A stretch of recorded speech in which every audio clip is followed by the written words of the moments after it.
Welcome to China 101. Today we're going to talk about recycling in China. Now, everywhere in the world we have a trash problem. Many people just throw away things that they don't use or they've used and believe is totally disposable and in a lot of senses biodegradable. And of course we know in a lot of Western countries that this is not the case. A lot of the things we use, anywhere from plastic bottles to newspaper, take a long time to biodegrade.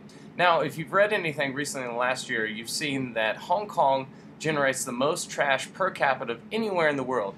And this is a pretty consistent theme in Greater China, is that the education associated with recycling products is still fairly new, and many people are not as environmentally conscious about recycling as they are in the rest of the world.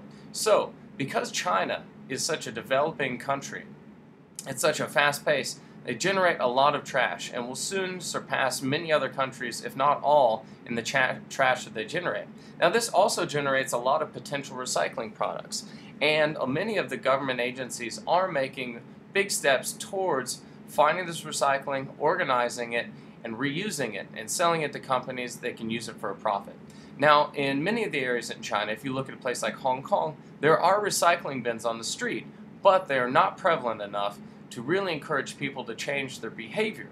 Now, the compensation for this is that a lot of elderly people within their neighborhoods will collect the trash or the refuse that is recyclable and collect it and take it to a point where it can be resold to a larger redistributor of recycling and eventually put back in the hands of the manufacturers so they can use the material again.